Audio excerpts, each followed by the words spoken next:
Hey COV family, this is Janet, and today's story we're going to be reading The Warrior Leader from Joshua 3 and 6. After Moses died, God gave his people a new leader. His name was Joshua, which means the Lord saves. Joshua was going to lead God's people into the special land God had promised to give them. By this time, God's people had been wandering around in that baking desert for 40 years. So you can imagine how sick they were of sand and anything yellow, and tents and walking and being hot. And how happy they were to reach the edge of the desert and to see their beautiful new home right there in front of them. All cool and green and lovely. There was only one problem: Jericho. Jericho was a city, but it wasn't just any old city. It was a fortress, and it stopped anyone from getting into the land. The people looked at Jericho, at the big, giant, scary walls all around it, at the tall, towering ramparts, at the heavy iron gates bolted shut, at each other. But what would they do? No one knew. But God knew, and God told Joshua what to do. But Joshua must have looked surprised because it was a very odd battle plan indeed, as we'll soon find out. Then God made his people a promise. I will always be with you, and I will never, ever leave you. If you do what I say, your lives in the new land will be happy and everything will go well. So Joshua gathered his army together. They had their swords and spears and shields. They were ready to fight. But the plan wasn't about fighting. It was about trusting and doing what God said.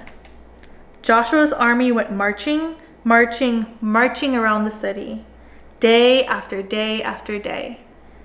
They're too scared to fight, the people in Jericho said.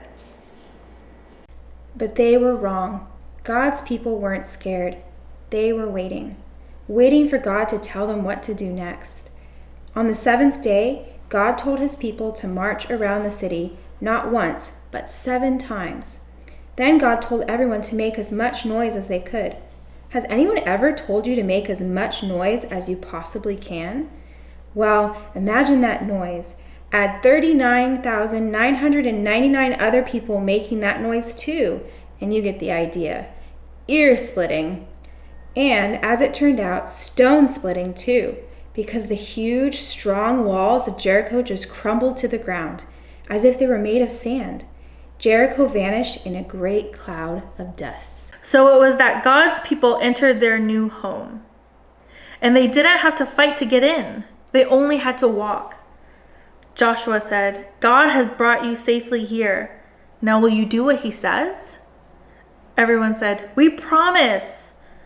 Only God can make your heart happy, Joshua said. So don't pray to pretend gods.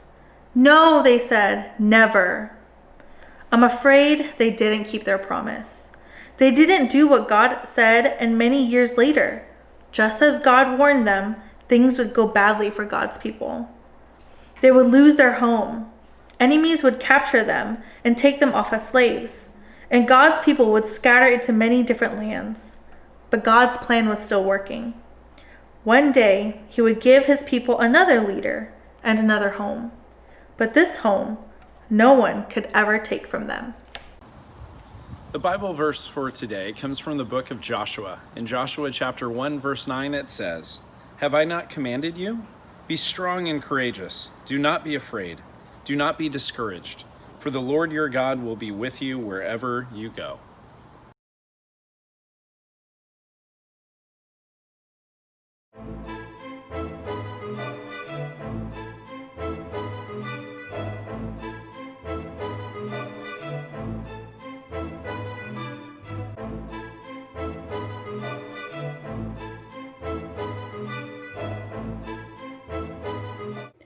On the 7th day, God told his people to march around the city not once, but 7 times. Then God told everyone to make as much noise as they could.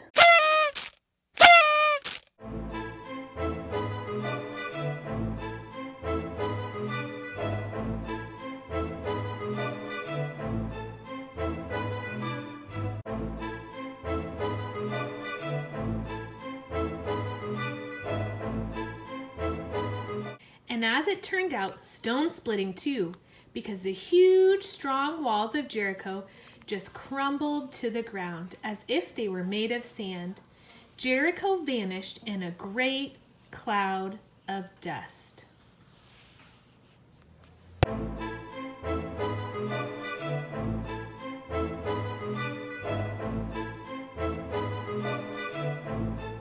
Unscramble each of the clue words. Take the letters that appear in the circled spaces and unscramble them for the final question.